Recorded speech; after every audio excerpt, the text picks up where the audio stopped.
His pussycat had 4 propellers placed into its paws, and I wanted to know what kind of man would do this to his own pet.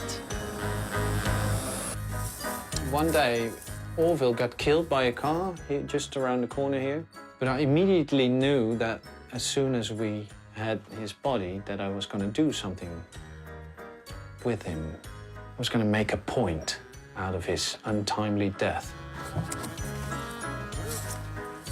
There he is, Orville Copter. With a local engineer called Aryan, Bart had created the world's first remote-controlled flying dead cat. We're made of stuff, and if you die, you end up as stuff, and you can do things to that stuff and to keep it around. One day he was just dead in the backyard. Oh, mother's milk. I wanted to make a cheese out of that. Breast milk? Yeah. As in your partner's breast milk, or...? Yeah. I remember when one of my grandmas died, that I stood there at the bed and I saw the body of my grandma, the woman that we all loved as kids. But I couldn't resist prodding her.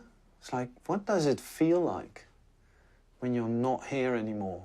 It was stiff and cold, and I wanted to know. Was it difficult cutting up your own pet? I have no problem taking the skin off a cat, even my own cat. After it's dead, it's not a cat anymore. It's just carbon in a shape, a cat shape.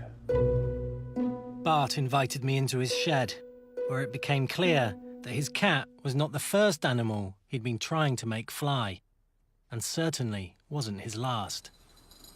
It's an ostrich. Having phoned every ostrich farm in the Netherlands, Bart eventually got his hands on one that had died during the cold winter months. It's got a 50-kilo lift, and it's 12,000 watts.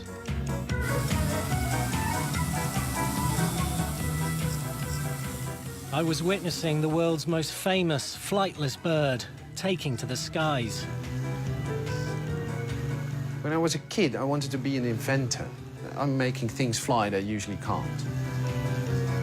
And it's wonderful just to stand outside, and all the parents with kids, they just gather around and they laugh and they make pictures and they talk about it for 2 days afterwards. What better thing to do? That's a very, very good feeling.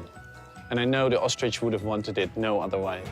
What Bart and Aryan were doing was clearly bizarre, and to some people, even offensive. But they were far from alone.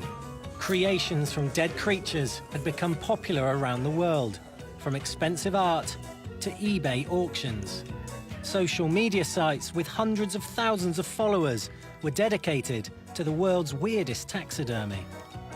With fashion and interior design pushing the trend, I wondered if death had now become a legitimate business.